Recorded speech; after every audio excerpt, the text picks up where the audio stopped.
guys think of everything. Me? I'm thinking about the foods Forrest paired with his wines. Stay tuned.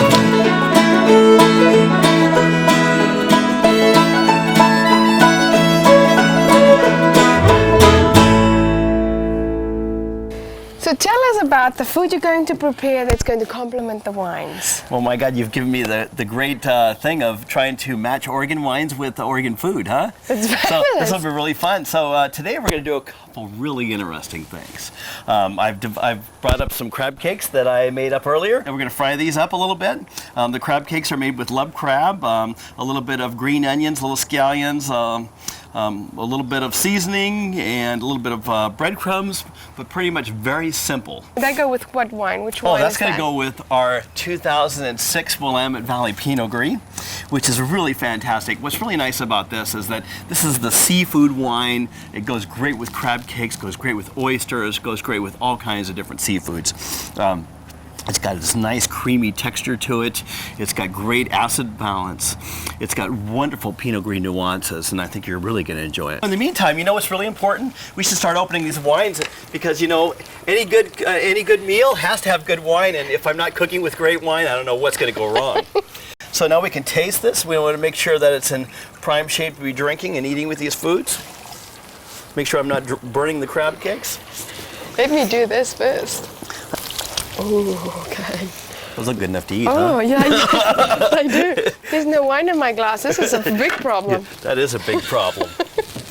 Let me get you a little more. I'm going to try this. It smells delicious. Oh my goodness.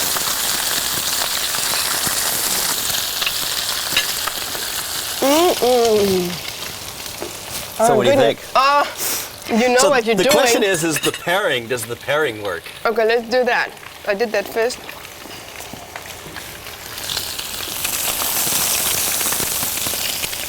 It's a total different wine. Yes. Shall we talk about what would be next with the other one? And then after we finish the crab cakes, we're going to do a truffle rigatoni.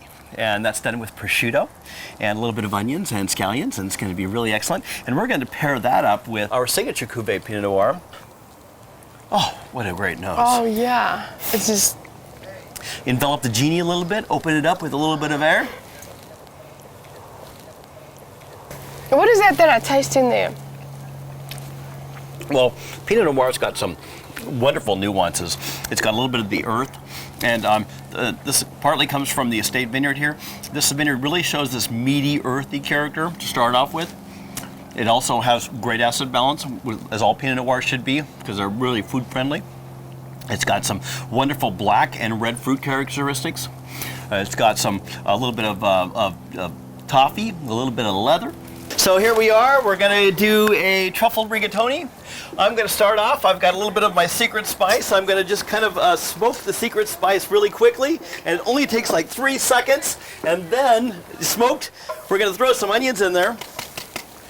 This is a really quick little recipe. We're just going to leave it dry just for a second. Just kind of get those onions going in there. I'm going to add a little bit of scallion to that. The smallest amount. And again, just on a dry pan.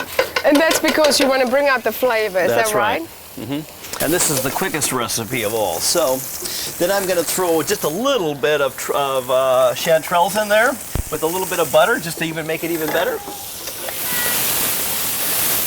And again, that's only seconds. Doesn't take a whole lot of cooking. We don't want to overcook that. This is so And then I've got this little bit of prosciutto di Parma that I've cut up in little small pieces. We're going to throw that in.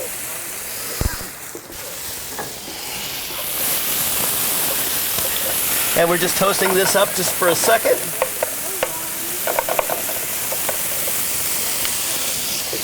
Ooh, that smells great. And the prosciutto, the smoke of the prosciutto is going to, bring out some of the taste out of the wine. Is that right? Oh yes, the prosciutto is going to. The mushroom. The mushrooms are all going to add to the interesting nuances of our wine. Then I'm going to throw about half of these truffles in. Okay. Oop, there goes the cork.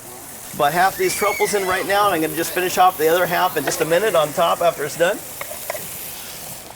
And just give this like about another minute or so. And it's pretty much ready. Ooh, just smell that. Oh, yeah. I mean, it just smells just absolutely terrific right there.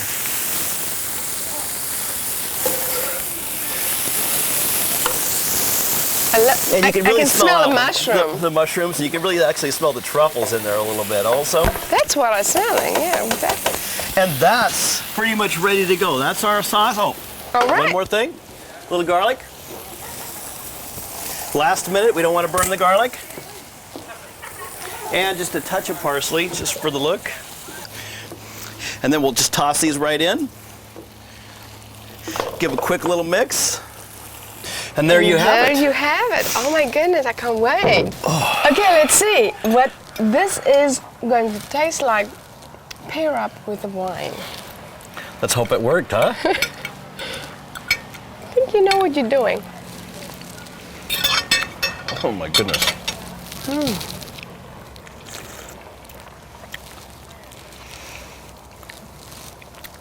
The way the earthiness of the wine comes in with the earthiness of the truffles, the way the acid balances with a little bit of onion in there and the garlics and the flavors. The truffle, definitely the earth thing is going there. I love it. I love it. The smell, the aroma of the food, and then getting the wine on your tongue, and it's the same. It's like bringing it together. I just absolutely love it. It really does bring it together, doesn't it? We'll be right back with dessert. But I'm finishing this first. I'm with you. We've got our 2006 Willamette Valley Riesling. This is a wonderful Riesling. It's got great acid balance. It's got sweet and sour characteristics, and so it's sweet because I've left residual sugar in it, and then it's sour because it's got racy acidity. And that sweetness, along with that sour, balances itself off to be wonderful with dessert courses. Interesting. And today, I've set us up with a great dessert course. This is some local Oregon pears, teamed up with some local Willamette Valley artisan cheese, along with local hazelnuts, and then we made a reduction sauce out of our Riesling. Oh. And this is going to be really tremendous to taste. Fabulous. Let's go. Let's go.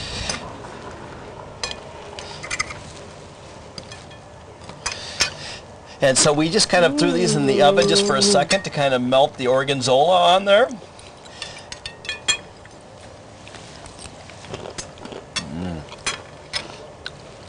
Okay.